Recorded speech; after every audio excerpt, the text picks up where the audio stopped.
तो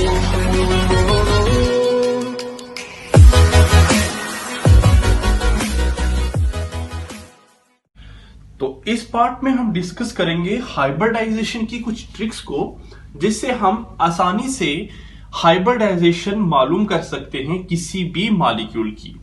तो कैसे हाइब्रिडाइजेशन निकाली जाती है बहुत ही जल्दी कम समय में, उसको सीखने के लिए हमने ये लेक्चर बनाया है आपके सामने। आई होप आपको लेक्चर अच्छे से समझ आएगा। जरा कंसंट्रेट कीजिए इस लेक्चर पे, तो आपको बहुत ही आसानी से हाइब्रिडाइजेशन निकालना आ जाएगा। देखिए, किसी भी मॉलिक्यूल में हाइब्रिडाइजेशन हम सिर्फ सेंट्रल जो हमारा मेटल एटम होता है या सेंट्रल एटम होता है, हम उसकी निकालते हैं हाइब्रिडाइजेशन। और सेंट्रल एटम एक ऐसा एटम होता है जो कि सबसे कम नंबर में हो। फॉर एग्जांपल, अगर ज्यादा नंबर वाले जो एटम होंगे वो सराउंडिंग एटम होते हैं, और जो कम नंबर वाला एटम होता है वो सेंट्रल एटम होता है। आपको मैं बता दूं, ये हमारे पास NH3 है, तो NH3 में कम नंबर वाला नाइट्रोजन है एक अकेला, और 3 ज्यादा नंबर वाले हाइड्रोजन हैं। तो यहां पे नाइट्रोजन क्या होगा? सेंट्रल एटम होगा। तो हमेशा हमें हाइब्रिडाइजेशन किसकी निकालनी है? सेंट्रल एटम की निकालनी होती है। क्लियर है? तो आइए देखते हैं हाइब्रिडाइजेशन कैसे निकालते हैं और क्या ट्रिक्स हैं हाइब्रिडाइजेशन की। हाइब्रिडाइजेशन निकालने के लिए आपको क्या करना है? आपको सिर्फ याद रखना है कि आपके सेंट्रल एटम के साथ कितने नंबर ऑफ एटम अटैच्ड हैं। तो आपको एक चीज पता कर रखनी है, number of atoms attached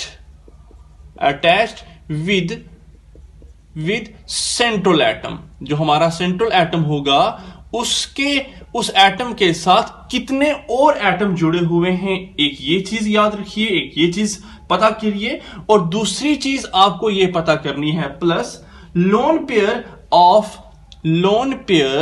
of the central atom के ऊपर कितने लोन पेयर बच गए हैं, वो चीज आपको पता करनी है। बस ये 2 चीजें आपको क्लियर हो गई, आप आराम से किसी भी मॉलिक्यूल में सेंट्रल एटम की हाइब्रिडाइजेशन निकाल सकते हैं। मैं बड़ी एग्जांपल्स लेके आया हूं आपके सामने, जिन एग्जांपल्स को मैं डिस्कस करूंगा, आपको आराम से ये हाइब्रिडाइजेशन निकालने की ट्रिक समझ आ जाएगी। ठीक है? अगर ये नंबर, ये दोनों चीजें प्लस करके, अगर ये नंबर आपका 2 के बराबर आया, अगर ये नंबर आपका 2 के बराबर आया, तो आपकी हाइब्रिडाइजेशन होगी sp। अगर ये नंबर आपका 3 के बराबर आया, आपकी हाइब्रिडाइजेशन होगी sp2। अगर ये नंबर 4 के बराबर आया, आपकी हाइब्रिडाइजेशन होगी sp3। अगर ये नंबर 5 के बराबर आया, तो आपकी हाइब्रिडाइजेशन होगी sp3d। ठीक है? अब P में 3 ही ऑर्बिटल हो सकते थे, दैट्स वाई P4 नहीं लिखा, फिर D पे चले गए। ठीक है? अगर ये नंबर 6 के बराबर आया, तो आपकी हाइब्रिडाइजेशन होगी sp3d2। अगर ये नंबर 7 के बराबर आया, आपकी हाइब्रिडाइजेशन होगी sp3d3। सिमिलरली हमारा D5 तक जा सकता है। अगर नंबर 8 होगा तो sp3d4 भी हो सकता है, sp3d5 भी हो सकता है, लेकिन उतना हमें डिस्कस नहीं करना और ना ही उतना कंसेप्ट आपको आने वाला। ठीक है? तो जहां तक मैंने आपको कहा, इन दोनों को प्लस करके नंबर अगर 2 के बराबर आए, तो hybridisation sp, sp2, sp3, sp3d, ये आपको मैं एग्जांपल्स लेने वाला हूं, जिस एग्जांपल से आपको ये सारा का सारा डिस्कस हो जाएगा। याद रखिए, ऑक्सीजन हमेशा डबल बॉन्ड बनाता है। आप मॉलिक्यूलर ऑर्बिटल थ्योरी में पढ़ते हैं, ऑक्सीजन हमेशा डबल बॉन्ड बनाता है। तो हमें जहां जहां एग्जांपल्स डिस्कस करनी है, यहां पे वहां ऑक्सीजन को डबल बॉन्ड वाला ऑक्सीजन मानना है। ठीक है? सबसे पहले हम एग्जांपल आपके सामने ले रहे हैं CH4 की। CH4 मीथेन होता है, और हम देखते हैं CH4 में सेंट्रल एटम कौन सा है। तो CH4 में कम नंबर वाला एटम कौन है?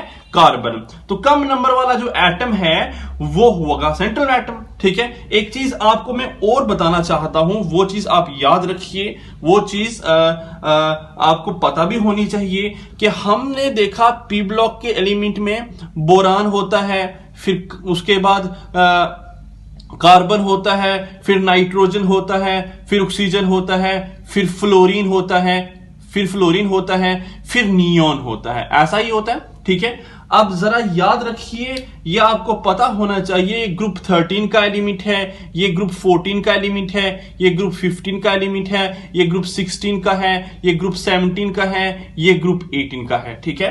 मोर ओवर और भी चीजें पता होनी चाहिए कि ग्रुप 13 में कौन कौन से एलिमेंट है। एल्यूमिनियम होता है, गैलियम होता है, इंडियम होता है और थीलियम होता है, ठीक है। अच्छा, कार्बन की फैमिली में सिलिकॉन होता है, जर्मेनियम होता है, टिन होता है और लेड होता है। नाइट्रोजन की फैमिली में phosphorus, arsenic, antimony and bismuth होता है। ऑक्सीजन की फैमिली में आप क्या होता है, सल्फर, सेलेनियम, टर्नियम और पोलोनियम होता है। फ्लोरीन, यहां chlorine, bromine, iodine and astatine. Neon क्या होता है, आर्गॉन होता है, क्रिप्टॉन, जीनॉन और रिडॉन होता है। ये चीजें आपको टिप ऑफ टंग होनी चाहिए, तभी ये कंसेप्ट भी क्लियर होगा। ये चीजें याद कीजिए। ये पी ब्लॉक के एलिमेंट हमने लिखे मैक्सिमम आपके सामने, और मैं जो चीज यहां से आपको बताने वाला हूं, शॉर्ट ट्रिक, बड़ी आसानी से आपको समझ आएगा। वो क्या है, याद रखिए। बोरान ग्रुप नंबर 13 का है और इसके वैलेंस इलेक्ट्रॉन, बोरान के वैलेंस इलेक्ट्रॉन लिख रहा हूं, ये ऊपर सबके वैलेंस इलेक्ट्रॉन लिखूंगा। बोरान के वैलेंस इलेक्ट्रॉन 3 होते हैं, ठीक है। कार्बन की पूरी फैमिली में, बोरान की पूरी फैमिली में वैलेंस इलेक्ट्रॉन 3 हैं। कार्बन की पूरी फैमिली में वैलेंस इलेक्ट्रॉन 4 हैं, ठीक है। नाइट्रोजन की पूरी फैमिली में वैलेंस इलेक्ट्रॉन 5 हैं, ठीक है। ऑक्सीजन की पूरी फैमिली में वैलेंस इलेक्ट्रॉन 6 हैं। फ्लोरीन की पूरी फैमिली में एस्टाटीन तक वैलेंस इलेक्ट्रॉन 7 हैं और ग्रुप नंबर 18 के वैलेंस इलेक्ट्रॉन 8 हैं। जो नंबर आपको दिखाई दे रहा होगा 3, 4, 5, 6, 7, 8, यही हमारे वैलेंस इलेक्ट्रॉन होते हैं। तो ये बाद में काम आने वाला है, स्क्रीनशॉट जरा इसका ले लीजिए। ये सारी की सारी चीजें बाद में भी काम आएंगी, आगे जस्ट एग्जांपल डिस्कस करेंगे हम। तो याद रखिए, मैंने आपको पी ब्लॉक एलिमेंट पूरा बताया और पी ब्लॉक एलिमेंट में सारे एलिमेंट के वैलेंस इलेक्ट्रॉन मैंने आपको बताए। अगर कार्बन के वैलेंस इलेक्ट्रॉन 4 हैं तो एंड तक वैलेंस इलेक्ट्रॉन सबके 4 होने वाले हैं, ठीक है। चलिए अब जरा हम शुरू करते हैं। ये क्लियर हो गया। अब मैं जस्ट सारा का सारा आपको विद इन 30 सेकेंड किसी भी मॉलिक्यूल की हाइब्रिडाइजेशन निकाल के बताऊंगा। CH4 है तो CH4 में हाइब्रिडाइजेशन किसकी देखनी होती है, कार्बन की देखनी है। हमें क्या करना है, number of atom attach with central atom. Central atom हमारा कार्बन है, कितने एटम अटैच है उसके साथ, 4। तो हम लिखेंगे जी 4 एटम अटैच है, 4 हमने लिख दिया। क्लियर है, 4 हमने लिख दिया। अब lone pair of central atom, central atom के ऊपर लोन पेयर कितने हैं। अभी मैंने बोला कार्बन किस फैमिली में है, स्क्रीनशॉट आपने लिया होगा। कार्बन किस फैमिली में है, कार्बन 14th ग्रुप में है। 14th ग्रुप में कितने वैलेंस इलेक्ट्रॉन, 4 वैलेंस इलेक्ट्रॉन थे। चारों के 4 वैलेंस इलेक्ट्रॉन उसने किसके साथ लगा दिए, हाइड्रोजन के साथ बॉन्ड बनाने में लगा दिए। हाइड्रोजन के साथ बॉन्ड तभी बनेगा ना जब वो एक इलेक्ट्रॉन देगा, मतलब कोई लोन पेयर नहीं बचा, मतलब कोई लोन पेयर नहीं है तो 0, मतलब ओवरऑल नंबर किसके बराबर आया, 4 के बराबर। और जब नंबर 4 के बराबर आता है तो हाइब्रिडाइजेशन क्या होगी, sp3 होगी। ये है हमारी CH4 की हाइब्रिडाइजेशन। क्लियर है। सेकंड एग्जांपल आपके सामने लेते हैं। सेकंड एग्जांपल में ले रहा हूं आपके सामने अमोनिया, NH3 अमोनिया, ठीक है। तो मुझे जानना है कि अमोनिया में क्या है हाइब्रिडाइजेशन। तो अमोनिया में सेंट्रल एटम कौन सा है, नाइट्रोजन। सबसे पहले सेंट्रल एटम देखिए जो कि नंबर में कम होगा, वह है नाइट्रोजन। कितने सराउंडिंग एटम जुड़े हुए हैं, कितने एटम जुड़े हुए हैं सेंट्रल एटम के साथ, कितने हैं, 3। तो हम लिखेंगे 3 एटम सेंट्रल एटम के साथ जुड़े हुए हैं। क्लियर। नाइट्रोजन किस फैमिली का ग्रुप है, किस ग्रुप का एलिमेंट है, नाइट्रोजन 15th ग्रुप का एलिमेंट है। तो 15th ग्रुप के एलिमेंट के वैलेंस इलेक्ट्रॉन कितने होते हैं, 5 होते हैं। 5 वैलेंस इलेक्ट्रॉन है। 5 में से 3 उसने लगा दिए बॉन्डिंग में। कितने बचे वैलेंस इलेक्ट्रॉन, 2 वैलेंस इलेक्ट्रॉन बचे, मतलब lone pair of central atom कितने हैं, लोन पेयर 2 इलेक्ट्रॉन बचे हैं तो 1 लोन पेयर बचा ना। 2 इलेक्ट्रॉन से 1 लोन पेयर, 2 इलेक्ट्रॉन होते हैं, 1 लोन पेयर होता है, पेयर, ठीक है। 2 इलेक्ट्रॉन का पेयर बनता है तो 1 पेयर लोन पेयर बचा। 3 + 1 = 4। इसका मतलब हमारे अमोनिया में NH3 में भी हाइब्रिडाइजेशन क्या है, sp3 है। सिमिलरली एक और एग्जांपल लेते हैं, शायद आपको वहां से अच्छे से क्लियर हो जाए। वाटर की एग्जांपल ले रहा हूं मैं आपके सामने, H2O, ठीक है। H2O में सेंट्रल एटम कौन सा है आप जरा बताइए। तो H2O में सेंट्रल एटम हमारा ऑक्सीजन, जो नंबर में सबसे कम वो है हमारा सेंट्रल एटम, ठीक है। तो ऑक्सीजन के साथ सराउंडिंग एटम कितने जुड़े हुए, number of atom attach with central atom 2, तो 2 जुड़े हुए हैं। अच्छा, अब ऑक्सीजन के वैलेंस इलेक्ट्रॉन बताएंगे कितने। ऑक्सीजन ग्रुप 16 का एलिमेंट है, तो ग्रुप 16 के एलिमेंट के वैलेंस इलेक्ट्रॉन कितने होते हैं, 6 होते हैं। 6 में से उसने 2 लगा दिए कहां पे, हाइड्रोजन की बॉन्डिंग में, बचे कितने इलेक्ट्रॉन, 4 इलेक्ट्रॉन, मतलब कितने लोन पेयर, 2 लोन पेयर। तो हम लिखेंगे 2 + 2 = 4। इसका मतलब हमारे वाटर में भी हाइब्रिडाइजेशन क्या है, sp3 है। क्लियर है। सिमिलरली एक टफ सी एग्जांपल लेता हूं आपके सामने, IF7 की एग्जांपल ले रहा हूं, IF7। तो आप जरा बताइए IF7 में हाइब्रिडाइजेशन किसकी देखनी है, आयोडीन की देखनी है। तो IF7 मॉलिक्यूल में आयोडीन की हाइब्रिडाइजेशन क्या है। आयोडीन हमारा सेंट्रल एटम है जिसके साथ सराउंडिंग एटम जुड़े हुए हैं 7, ठीक है। तो सेंट्रल एटम के साथ कितने एटम जुड़े हुए हैं, 7, तो हम लिखेंगे 7 एटम। सेंट्रल एटम के साथ जुड़े हैं 7 एटम। अच्छा, आयोडीन किस ग्रुप का एलिमेंट है, आयोडीन ग्रुप नंबर 17 का एलिमेंट है। तो ग्रुप नंबर 17 के एलिमेंट में कितने वैलेंस इलेक्ट्रॉन, 7 वैलेंस इलेक्ट्रॉन होते हैं। 7 के 7 वैलेंस इलेक्ट्रॉन उसने किसके साथ शेयर कर दिए, फ्लोरीन के साथ, मतलब कोई भी वहां पे लोन पेयर नहीं बचा। तो लोन पेयर कितना है, 0। तो नंबर क्या निकल के आया, 7। और 7 के लिए हाइब्रिडाइजेशन क्या होती है, 7 के लिए हाइब्रिडाइजेशन होती है sp3d3। तो इसका मतलब IF7 की हाइब्रिडाइजेशन क्या हुई, sp3d3। सिमिलरली एक एग्जांपल और डिस्कस करते हैं। एग्जांपल नंबर 5 लिखिए, XeF4, ठीक है, ज़ीनोन टेट्राफ्लोराइड, ठीक है। XeF4 की एग्जांपल हमने डिस्कस की। अब जरा देखिए XeF4 में सेंट्रल एटम ज़ीनोन है, Xe है, ठीक है। तो Xe के साथ कितने एटम जुड़े हुए हैं, सेंट्रल एटम के साथ कितने एटम जुड़े हुए हैं, 4 एटम, 4 फ्लोरीन जुड़े हुए हैं, तो 4। अब लोन पेयर देखना है सेंट्रल एटम के ऊपर। भाई ज़ीनोन किस ग्रुप का एलिमेंट है, ज़ीनोन ग्रुप नंबर 18 का एलिमेंट है, जस्ट अभी बताया। ग्रुप नंबर 18 स्क्रीनशॉट आपने लिया होगा, ग्रुप नंबर 18 का एलिमेंट है, मतलब वैलेंस इलेक्ट्रॉन कितने हैं, 8 हैं। 8 में से 4 वैलेंस इलेक्ट्रॉन, 8 में से 4 वैलेंस इलेक्ट्रॉन चले गए बॉन्डिंग में, बचे कितने वैलेंस इलेक्ट्रॉन, 4, मतलब 4 वैलेंस इलेक्ट्रॉन बचे हैं। कितने लोन पेयर बचे हैं, 4 इलेक्ट्रॉन, तो 2 लोन पेयर बचे हैं। इसका मतलब टोटल नंबर निकल के आया 6। और 6 के लिए हाइब्रिडाइजेशन क्या होती है, 6 के लिए हाइब्रिडाइजेशन होती है sp3d2। नंबर आपको क्लियर है, मैंने नंबर आपको ऑलरेडी लिखाए हुए हैं। 6 के लिए हाइब्रिडाइजेशन sp3d2 हो रही है। यहां तक क्लियर है आपको। चलिए नेक्स्ट और एग्जांपल डिस्कस करते हैं आपके सामने। एग्जांपल नंबर 6, XeO3 ज़ीनोन ट्राइऑक्साइड की एग्जांपल लेके आया हूं। ज़ीनोन ट्राइऑक्साइड में सेंट्रल एटम ज़ीनोन है, सराउंडिंग एटम कितने जुड़े हुए हैं जरा बताएंगे। सराउंडिंग एटम 3 ऑक्सीजन है, तो 3 ऑक्सीजन जुड़े हुए हैं, ठीक है। अच्छा, ज़ीनोन किस ग्रुप का एलिमेंट है, ग्रुप नंबर 18 का एलिमेंट। ग्रुप नंबर 18 के एलिमेंट के वैलेंस इलेक्ट्रॉन 8 वैलेंस इलेक्ट्रॉन है। मैंने कहा कि एक ऑक्सीजन एटम 2 इलेक्ट्रॉन की शेयरिंग कर रहा है। 2 इलेक्ट्रॉन, 8 में से 2 इलेक्ट्रॉन एक ऑक्सीजन लेगा, 2 इलेक्ट्रॉन दूसरा ऑक्सीजन लेगा, 2 इलेक्ट्रॉन तीसरा ऑक्सीजन लेगा। ऐसा ही है ना, देखिए ऑक्सीजन में 2 इलेक्ट्रॉन जाते हैं ज़ीनोन के, 2 अपने ऑक्सीजन लेता है और 2 ज़ीनोन से लेता है, ठीक है। तो ज़ीनोन के पास, ज़ीनोन ने एक ऑक्सीजन को 2, दूसरे ऑक्सीजन को भी 2, तीसरे ऑक्सीजन को भी 2 दिए, मतलब 3 ऑक्सीजन को ज़ीनोन ने 6 इलेक्ट्रॉन दे दिए। तो 8 में से 6 दे दिए, कितने इलेक्ट्रॉन बचे, 2, मतलब 2 बचे, तो कितना पेयर बचा, 1 पेयर ऑफ इलेक्ट्रॉन बचा। तो इसका मतलब ज़ीनोन ट्राइऑक्साइड में नंबर क्या निकल के आएगा, 4। और अब 4 नंबर निकल के आएगा तो ज़ीनोन ट्राइऑक्साइड की हाइब्रिडाइजेशन क्या होगी, sp3 होने वाली है। ये थी ज़ीनोन ट्राइऑक्साइड की एग्जांपल की हाइब्रिडाइजेशन। सिमिलरली एग्जांपल नंबर 7 देखिए, यहां पे हम डिस्कस करने वाले हैं XeOF4। जरा इसमें देखते हैं हाइब्रिडाइजेशन क्या है। आपको दिखाई दे रहा होगा ज़ीनोन, यहां ये हमारा फ्लोरीन है और ये हमारा ऑक्सीजन है, ठीक है। मोरओवर आप ये भी जानते हैं जब मोस्ट इलेक्ट्रोनेगेटिव एलिमेंट होगा वही हमारा सेंट्रल एटम भी होता है। तो F4 और ऑक्सीजन ये हमारे सराउंडिंग एटम है, 4 और 1 5 हमारे सराउंडिंग एटम अटैच हैं हमारे जीनोन के साथ, तो 5 हमारे सराउंडिंग एटम जीनोन के साथ अटैच हैं, ठीक है, तो 5 लिखिए। अब देखिए जीनोन का किस ग्रुप का एलिमेंट है, ग्रुप नंबर 18 का एलिमेंट, तो ग्रुप नंबर 18 के एलिमेंट में वैलेंस इलेक्ट्रॉन अभी बोला कितने हैं, 8 वैलेंस इलेक्ट्रॉन हैं। 8 में से 4 उसने कहां कर दिए, 4 उसने फ्लोरीन के साथ शेयर कर दिए, बचे कितने, 4।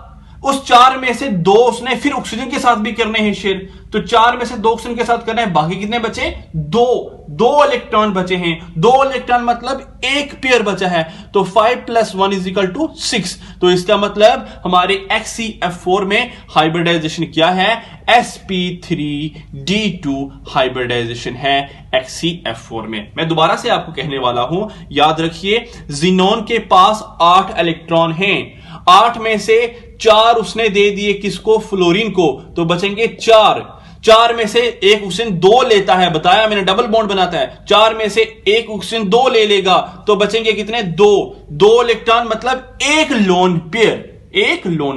तो ज़ीनोन ऑक्सी टेट्राफ्लोराइड की हाइब्रिडाइजेशन sp3d2 होती है। सिमिलरली एग्जांपल नंबर 7 देख लीजिए, एग्जांपल नंबर 8 देख लीजिए। एग्जांपल नंबर 8 में मुझे क्या करना है, एक ऑक्सीजन बढ़ा देना है, XeO2F2। ये एग्जांपल मैंने आपके सामने ली, ठीक है। तो इसमें मुझे आपसे जानना है कि हाइब्रिडाइजेशन क्या होगी ज़ीनोन की, ठीक है। 2 सराउंडिंग एटम आपको दिखाई दे रहे होंगे, ये भी और ये भी, ठीक है।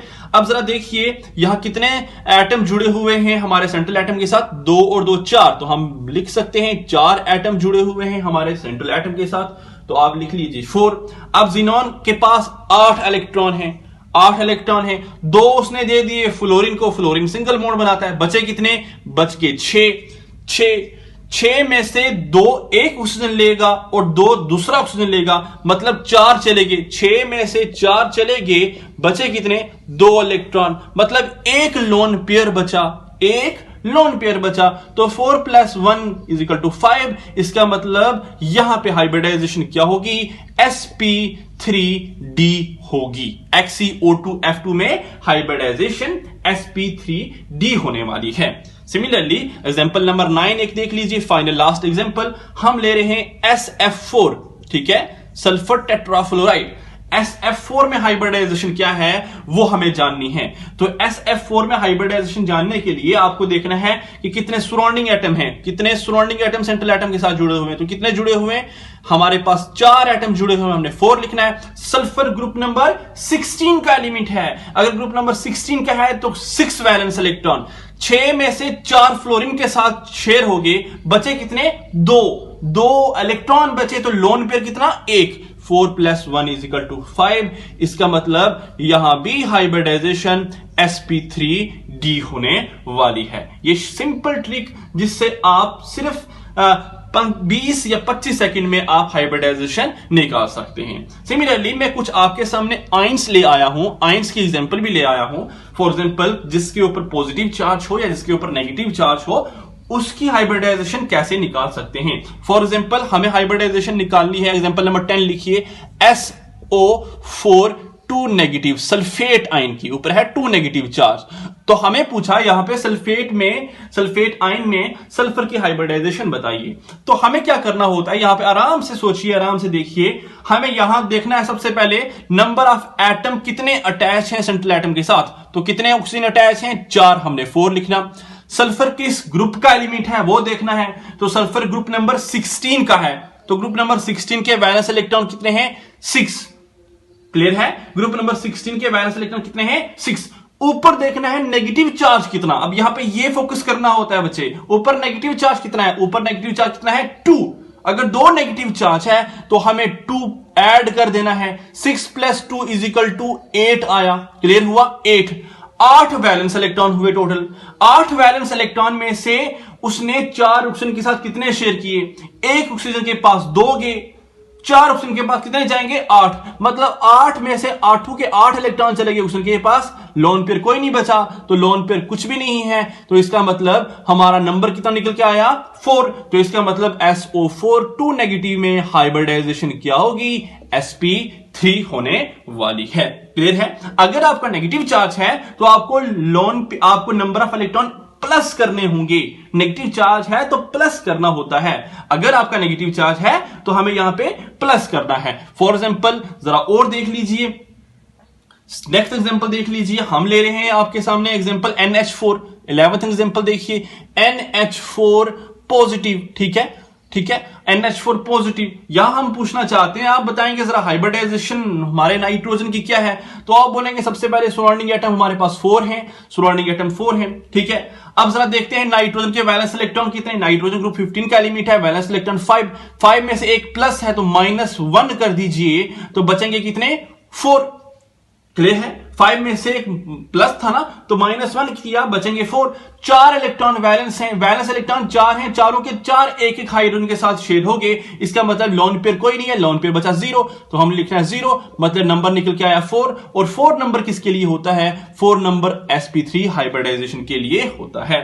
क्लियर है। सिमिलरली एक लास्ट एग्जांपल आपके सामने डिस्कस कर रहा हूं, हाइड्रोनियम आयन की, H3O पॉजिटिव हाइड्रोनियम आयन की एग्जांपल डिस्कस की मैंने।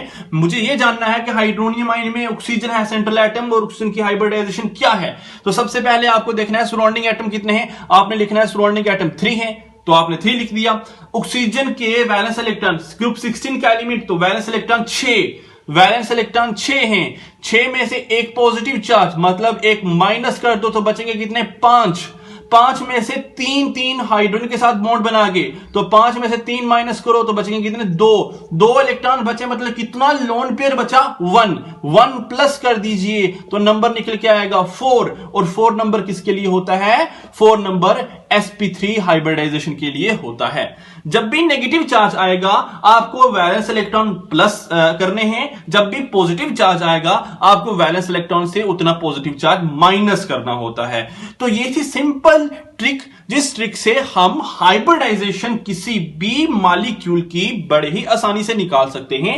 अगर आपको ये मेरी वीडियो अच्छे से पसंद आई है तो मेरे चैनल पे सब्सक्राइब कीजिए, चैनल को शेयर कीजिए, वीडियो को मैक्सिमम अपने दोस्तों तक पहुंचाइए, शेयर कीजिए, और अगर अच्छे से क्लियर हुआ तो वीडियो को आप लाइक भी कर सकते हैं। Thank you.